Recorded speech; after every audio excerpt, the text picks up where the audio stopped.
거라사인의 땅이라는 제목으로 하나님 말씀 전하겠습니다. 어느 교회 학교 유년부 학생이 겁도 없이 야심한 밤에 귀신이 자주 출몰한다는 이 공동묘지 옆을 어느 날 지나가게 되었어요. 마음속으로 귀신이 세상에 어딨어? 이제 이런 마음을 먹고 씩씩하게 공동묘지길을 지나가는데 이게 웬일입니까? 귀신이 나타난 거예요. 하얀 소복을 입고 머리를 철렁철렁 눈앞을 가리고 이 아이 앞에 나타났어요. 아이가 너무 무서운 나머지 온몸이 굳어버렸고 도망칠 수도 없었습니다.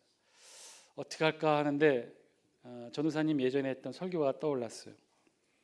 친구들 찬양을 크게 부르면 귀신은 도망가요. 무서울 때 크게 찬양하세요. 알았죠?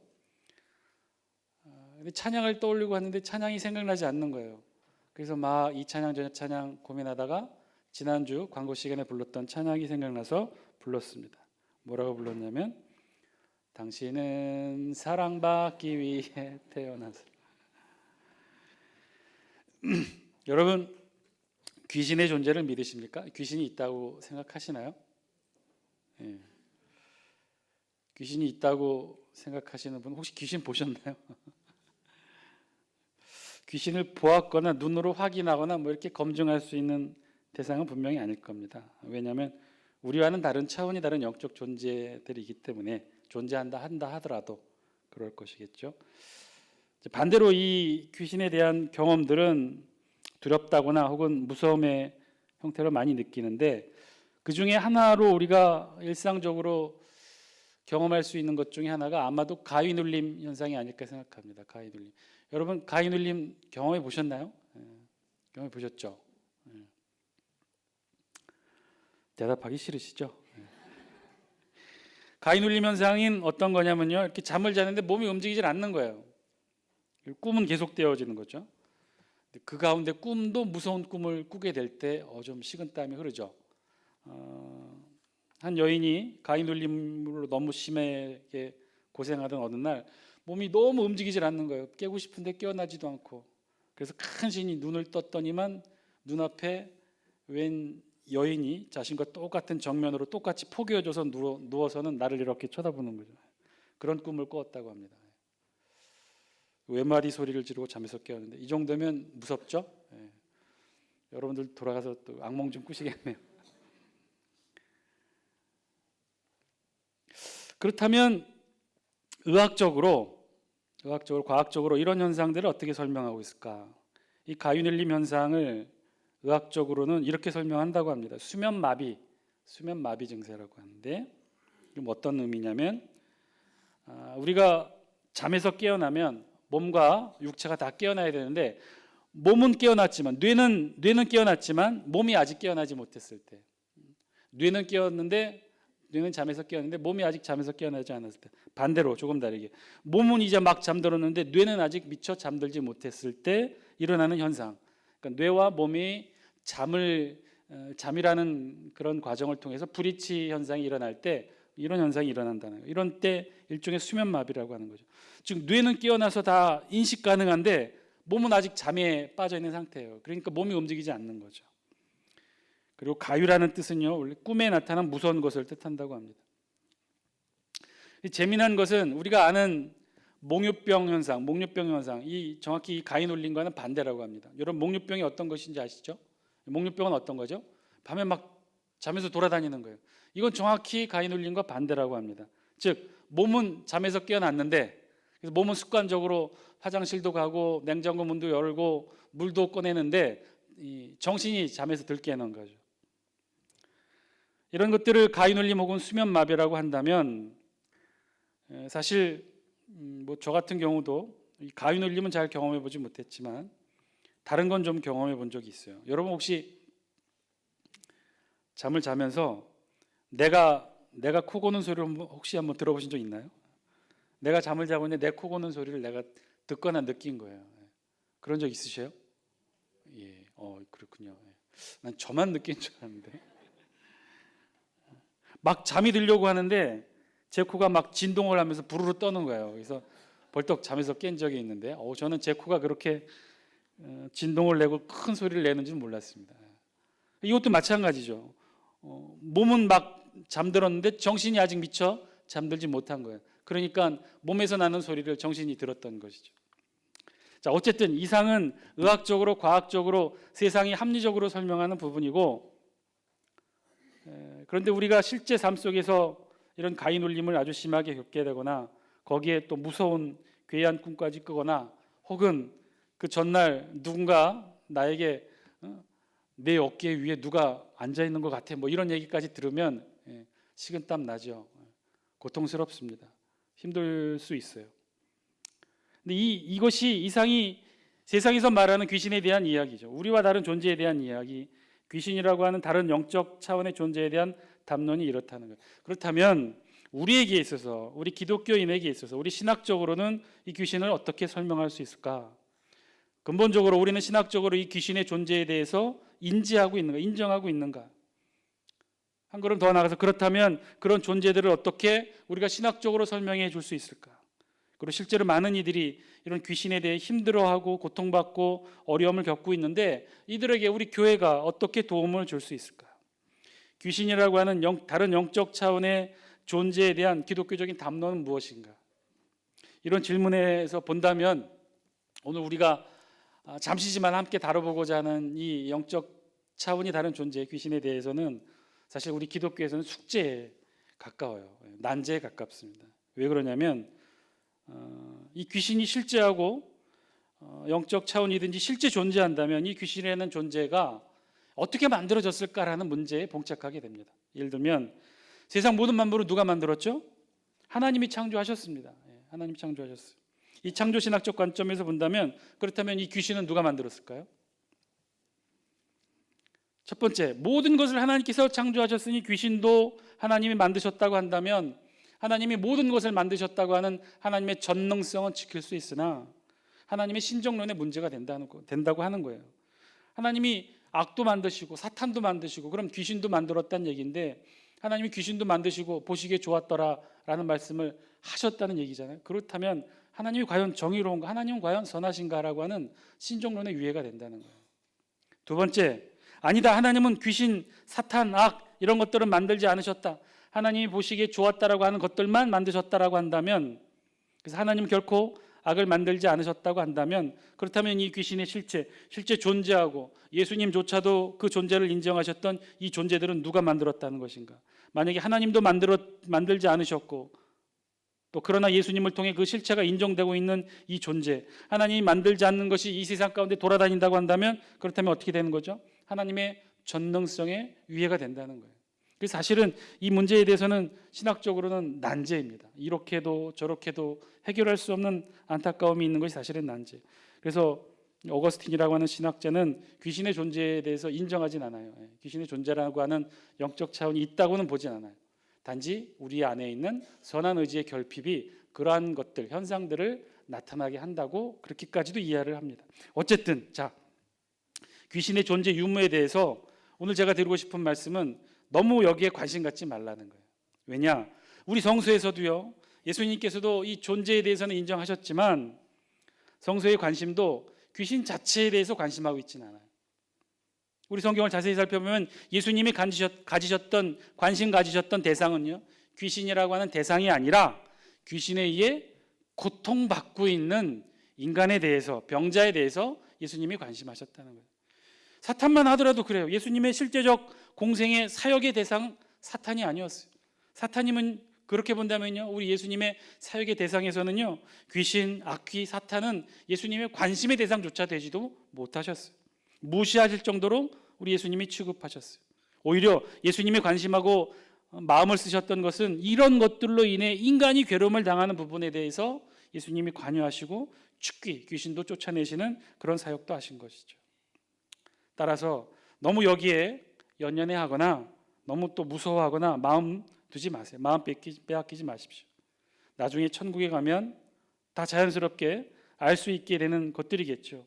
그것보다는 오히려 그런 알 수 없는 존재에 대해 두려운 마음 쓰는 것보다는 알 수 있고 또 알도록 권장하시는 성령님의 존재에 대해 우리가 잘 알고 이해했으면 좋겠습니다. 여러분, 우리가 사실 귀신을 무서워하는 이유가 무엇인가요? 귀신과 같은 존재들, 영적 차원이 다른 존재들은요, 사실 우리의 인간에게 아무런 해도 끼칠 수가 없어요. 왜냐하면 차원이 다른 존재에게 볼 수도 없고 우리와 시간과 공간이 겹치지도 않아요. 아무런 영향도 줄 수 없어요. 그럼에도 불구하고 우리가 무섭다고 느끼는 건 어떤 거죠? 그들이 인격을 갖고 있는 인격체라는 사실이기 때문에 그렇다는 거예요. 그냥 알 수 없는 에너지, 기와 같은 것이라고 한다면 그런 것들이 존재한들 무엇이 무섭겠습니까? 그러나 그것이 생각을 하고 말을 하고 뭐 복수를 한다고 하고 뭐 입에 피도 흘리고 있고 뭐 이런 어떤 의도를 갖고 있는 행동을 한다고 한다면 사실 그때부터는 등골이 오싹해지는 거죠. 그런데요, 사실 이렇게 우리가 생각을 하게 되면 진짜 두려워해야 될 것은 귀신이 아니라 다른 거예요. 어떤 게 두렵습니까? 왜 그런지 아세요? 우리 안에 누가 있습니까? 저와 여러분 안에 누가 계셔요? 성령 하나님이 계셔요. 성령 하나님은요, 독립된 인격체이셔요. 지금도 우리를 위해 간구하시고 기도하시고 우리를 지켜달라고 하나님 앞에 끊임없이 기도하시고 우리와 대화하기를 위하여 끊임없이 우리의 마음의 문을 놓고 하시는 분이 성령님이시라는 거예요. 그 성령님이 우리 안에 계시다고 하는 거예요. 하나님과 동등이신, 하나님과 동급이신 성령님이 우리 안에 내주하고 계시다는 거예요. 여러분, 귀신들 세계에서는요, 급수가 있어요. 어떤 귀신이냐에 따라서 자기들끼리 서로 머리를 숙이기도 합니다. 무당들 세계에서는 소위 말하는 최고의 신, 만신 뭐 이런 신들도 있다는 거예요. 그런데요, 지금 저와 여러분 안에, 우리 안에 내주하시는 성령님은요, 이 세상 그 어떤 것보다도, 어떤 존재보다도 가장 크고 위대하신 하나님, 성령 하나님이 우리 안에 계시다는 거예요. 정말로 무서워하고 두려워야 한다면 정체를 알 수 없는 귀신이 아니라 지금도 우리 안에 내주하시는 성령 하나님을 두려워해야겠죠. 그런데요, 정작 우리는 어떻게 살아갑니까? 귀신은 무서워하면서 성령은 무시하며 살아가고 있어요. 그런데요, 정확히 정반대로 저들은 우리를 무서워해요. 저들은 정확하게 말하면요, 우리 안에 있는 성령님을 무서워해요. 저와 여러분이 그런 존재라는 거예요. 하찮은 그 정체도 알 수 없는 영적 존재들, 여러분 충분히 무시하셔도 됩니다. 여러분 어깨 위에 누가 앉아있다고 하면요, 이렇게 치워버리세요. 전혀 신경 쓰지도 마세요. 아무런 해도 끼칠 수 없는 그런 안타까운 존재들 뿐이에요. 더 신경 써야 될 것은요, 지금 우리 안에 계신 이 크고 위대한 창조주 하나님, 성령 하나님을 여러분 신경 쓰셔야 된다는 거예요. 그들, 우리 성령 하나님과 대화하고 성령 하나님과 인격적으로 대화를 나누시기 바랍니다. 자꾸 들리지도 않는 귀신의 소리에 귀 기울이지 마시고 지금도 말씀하시고 하나님 아버지께 중보기도 하시는 이 성령 하나님의 소리에 귀를 기울이시는 여러분이 되시길 바랍니다. 오늘 본문에 보면요, 예수님이 귀신을 쫓아내시는 축계 현장이 아주 자세하고 길게 소개되어 있습니다. 우리 26절 말씀 같이 한번 읽어볼까요? 영상을 통해 함께 읽겠습니다. 시작. 그들이 갈릴리 맞은편 거라사인의 땅에 이르러. 아멘. 오늘 사건의 첫 시작은 이렇게 시작합니다. 갈릴리 호수 맞은편 거라사인의 땅에 이르렀다라고 성경은 기록하고 있습니다. 이 거라사인의 땅이 어딘가? 정확한 위치는 갈릴리 호수 남동쪽 19km 지점에 위치한 지역이고요. 그 명칭이 이 거라사인의 땅이라고 누가복음엔 기록하고 있지만 다른 복음서에는 가다라 지방 혹은 게르게사 마을이라고 알려져 있어요. 오늘날 명칭은 게르사입니다. 예수님이 이곳에 오셨어요. 갈릴리 호수를 건너서 건너편 이 땅에 오셨어요. 배에서 내리자마자 어떤 한 사건과 맞닥뜨리게 됩니다. 어떤 사건이냐? 귀신 들린 자를 만나게 된 거예요. 27절 말씀인데 우리 함께 읽겠습니다. 시작. 예수께서 육지에 내리심에 그 도시 사람으로서 귀신 들린 자 하나가 예수를 만나니 그 사람은 오래 옷을 입지 아니하며 집에 거하지도 아니하고 무덤 사이에 거하는 자라. 아멘. 귀신을 만나는데 이 귀신에 대해 특징에 대해서 간단하게 세 가지로 언급합니다. 첫째, 옷을 입지 않았다고 했고요. 집에 거하지 아니했다고 했고요. 그럼 어디에 거했느냐? 무덤 사이에 거했다고 했어요. 오늘날 우리 장례 문화는 매장 문화죠. 땅에 고인을 시신을 묻게 되어 있습니다. 그러면 땅 속에서 육탈의 과정을 거치게 되는데 이 유대 지역의 장례 문화는 우리와는 달라요. 땅에 묻을 수가 없어요. 땅에 묻으면 워낙 메마르고 건조한 기후라 그대로 미라가 됩니다. 그래서 어떻게 하느냐? 그냥 풍장의 형태, 자연 형태로 풍장의 형태를 갖습니다. 그냥 노천에 내놓는 것이 아니라 산에 조그만 동굴을 파고 그곳에 시신을 그냥 안치하는 거예요. 그러면 자연스럽게 유태의 과정을 거치도록 그렇게 했는데, 이 무덤 동굴 안 공간이 제법 컸다는 거예요. 그래서 무덤을 막고 있는 돌을 옮기면 그곳에서 자연의 비바람을 피할 수 있는 거처, 은신처가 되었다는 것입니다. 오래된 무덤 같은 경우는 충분히 육탈이 진행됐으니까 그 거해도 괜찮았던 모양이에요. 그래서 이런 무덤의 형태를 헬라어로 무네마라고 불렀고, 유대 사회에서는 그래서 귀신 들린 자들뿐만 아니라 유대 공동체, 마을 공동체 안에 함께 거할 수 없는 자들, 추방된 자들, 쫓겨난 자들이 주로 어디에 거했느냐? 이 무덤에서 거했다는 거예요. 오늘 본문에 귀신 들린 자가 그랬다는 거예요. 집에는 거하지 못하고 옷도 벗은 채 무덤 사이에 지냈다는 것입니다. 이제 그런 귀신 들린 자에게 예수님께서 명하셔서 그 사람에게서 귀신을 나오라고 하십니다. 즉 예수님께서 지금 축기를 하고 계신 거였죠. 그러면서 우리 아주 자세하게 예수님과 귀신의 대화가 이루어집니다. 우리 30절 말씀인데 우리 같이 한번 읽겠습니다. 시작. 예수께서 내 이름이 무엇이냐 물으신즉 이르되 군대라 하니 이는 많은 귀신이 들렸음이라. 아멘. 예수님이 귀신에게 물었다는 거예요. 귀신에게 이름이 무엇이냐 물으셨다는 거죠. 그 질문에 귀신이 자신의 이름이 군대라고, 레기온이라고 답변했다는 거예요. 그런데요, 예수님의 축기의 과정은 보통 이렇지는 않습니다. 예수님이 축기, 귀신을 쫓아내실 때 가지시는 방식 중에는 이런 방식은 없었어요. 꼭 오늘 본문에만 이렇게 하셔요. 귀신의 이름을 물어보셨다는 거죠. 그 전에 다른 성경에서는요, 귀신의 이름 물어보지도 않으시고 관심도 안 가지셨어요. 그런데 이곳에서는 귀신의 이름을 물어보십니다. 왜냐? 당시에 이렇게 귀신의 이름을 물어보면서 귀신을 쫓아내는 방법이 있었는데, 어디서 진행했던 방법이냐? 헬라 세계에서 귀신을 축출할 때 사용하는 주술적 방법, 즉 이방인들이 사용했던 방법 중에 하나가 이런 방법이었다는 거예요. 그런데 지금 이상하게도 예수님은 지금 다른 데서는 그렇게 하지 않으셨는데 이곳에서 이방인들이 행하시는 방법으로 지금 축기를 하고 계신 거예요. 그 첫 번째가 귀신의 이름을 물어봤다는 거죠. 그런데 귀신이 자신의 이름이 군대라고 답변했어요. 레기온, 오늘날 번역을 하면 정확한 번역은 군단을 의미하는 군사 용어입니다. 군사 체계예요. 뭐 소대, 중대, 뭐 연대, 대대, 뭐 사단, 군단 이런 것처럼 이 군사 용어예요. 군단이라는 군단.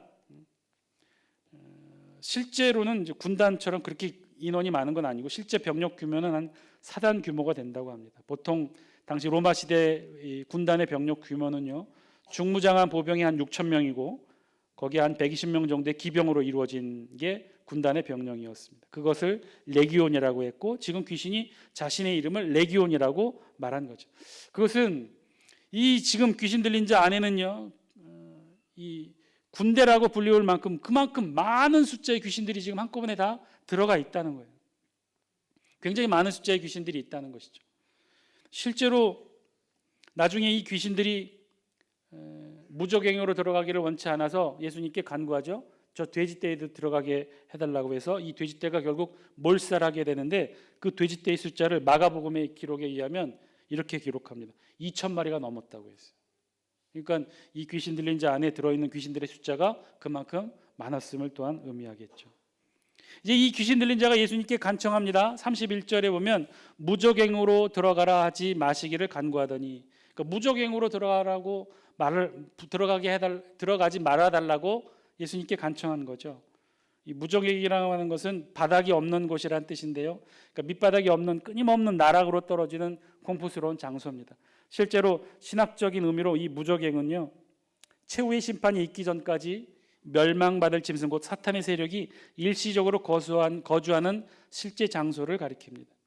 근데 지금 귀신들이 그곳으로 보내지 말 것을 간청합니다. 아마도 이 무적행의 고통이 얼마나 극심한지 이 귀신들도 알고 있었던 것 같아요.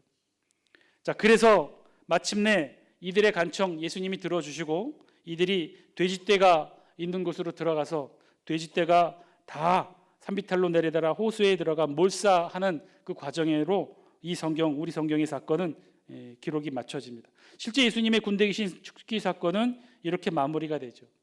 오늘 예수님이 군대 귀신을 축기하는 과정은 그래서 이 사건으로 마무리가 됩니다.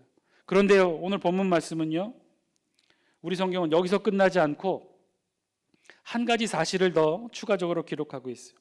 그 사실은 무엇이냐? 34절에 보면 이 모든 되어진 일, 예수님의 축기로 귀신이 나가고 그리고 돼지떼들이 몰살당하는 그 되어진 일들을 성내와 마을에 알렸다고 했어요.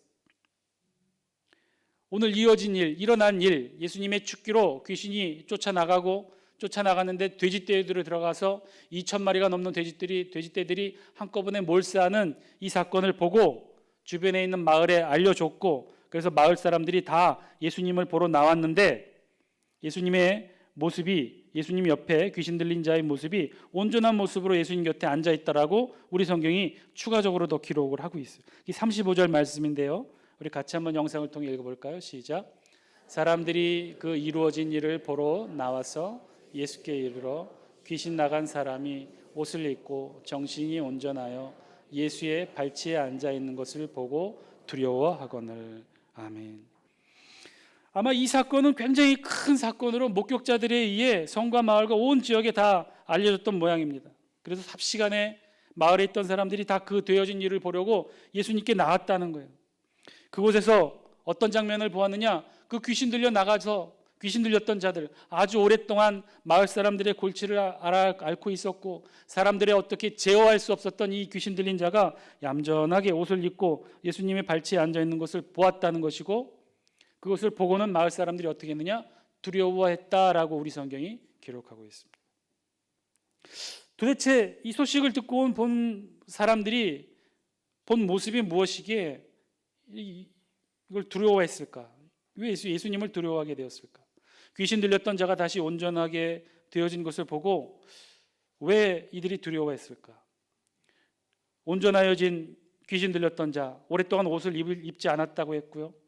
쇠사슬과 고랑에 메어져 그것을 끊고 광야로 몰려나갔던 그런 자였어요. 그런데 그런 자가 옷을 입고 얌전히 예수님의 발치에 지금 앉아있는 모습을 보았어요. 마을 사람들은 그 모습 보고 놀랐을 것입니다. 또 한 가지로 몰살당한 돼지떼, 원래 이 짐승은 신체 구조상 물에 빠져도 바로 죽지는 않는다고 합니다. 왜냐하면 인간과 달리 물에 뜨게 되어 있고 바로 호흡이 가능한 척추 구조를 가졌기 때문에 그렇다는 거죠. 실제로 돼지가 물에 빠지면 죽진 않아요. 그럼 돼지떼가 물에 빠졌는데 물에 빠진 것으로 끝난 것이 아니라 다 몰살했다고 그랬어요. 2,000마리가 넘는 돼지떼가 다 몰살했다고 그랬어요. 벼랑에서 떨어져 다 몰살해서 물에 둥둥 떠 있는 2,000마리 돼지떼를 이 마을 사람들도 보았던 것이죠. 역시 놀랐을 것입니다. 자, 놀랐다는 것은 이해할 수 있으나 우리 성경이 뭐라고 기록합니까? 그들이 두려워했다라고 기록했죠. 왜 이들은 두려워했다라고 기록했습니까? 이것이 질문으로 남게 되는 이유는요, 이후에 37절의 말씀을 이해할 수 있는 단초가 되기 때문에 그렇습니다.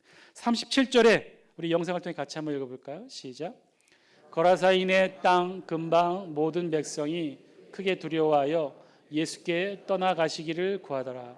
예수께서 배에 올라 돌아가실세. 왜 이들은 두려워했고 왜 이들은 예수님을 떠나시도록 요구했을까요? 우리의 상식으로는 이해가 잘 안 됩니다.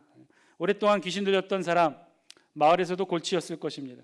많은 사람들이 이 귀신 들린 자로 인해 피해도 입었을 것이에요. 그런데 이 어떻게 해볼 수 없는 자를 예수님이 고쳐주셨잖아요. 그래서 얌전하게 옷 입고 예수님 발치에 앉아 있었어요.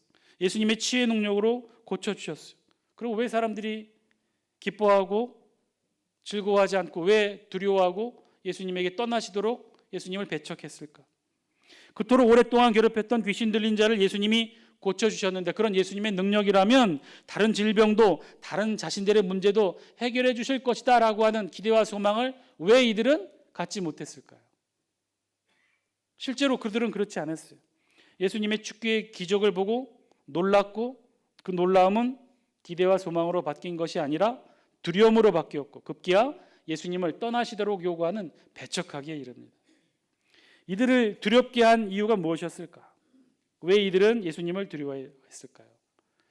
우리 성경에 겉으로 난 이유는 두 가지예요. 첫 번째는요, 2,000마리나 되는 많은 돼지떼를 순식간에 잃어버린 경제적 손실에 대한 두려움. 2,000마리가 넘는 돼지떼가 이 마을 주변에서 길러지고 있었다고 했습니다. 아마 이 2,000마리가 넘는 이 돼지떼는요, 몇몇 개인의 소유는 아니었을 것입니다. 그 마을에서 함께 공동으로 키웠을 것입니다. 그러니 몇몇 개인의 손실이 아니라 마을 전체의 경제적 손실을 이들은 감당했겠죠. 두 번째, 두려움의 이유. 아주 강한 악령 군대 귀신에 의해 사로잡혔던 귀신 들린 사람을 예수님의 신적 치유의 능력으로 고쳐주신 것을 보고 예수님이 두려웠을 거예요. 그토록 강한 귀신을 쫓아내신 예수님의 신적 능력에 고마움과 기대와 소망보다는 인간의 두려운 마음을 많이 느꼈겠죠. 자, 돼지떼의 몰살 소식, 또 귀신 들렸던 자가 온전하여진 소식, 이것이 마을 사람들을 두렵게 했다는 거예요. 경제적 손실과 예수님의 신적 능력에 대한 두려움이 결국은 예수님을 떠나시게 요구했다는 거예요. 그런데요, 오늘 성경에 드러난 이 이유로는요, 이해가 되지 않습니다. 진짜 이유가 무엇이었을까? 진짜 이유는요, 근본적인 더 중요한 이유는요, 이들이 예수님의 능력을 보고 경제적 손실을 따지고 신적 능력에 대한 거부감으로 예수님을 두려워하고 배척한 더 근본적인 이유, 그 이유는요, 이들이 거라사인의 땅에 사는 사람들이었다는 거예요. 거라사인의 땅, 그 땅은요, 어떤 땅이냐? 이 땅은 순수 유대인 혈통이 아닌 이방인 혈통이 모여 사는 이방인 집성촌이었다는 거예요. 여러분, 지도 한번 보여주실래요?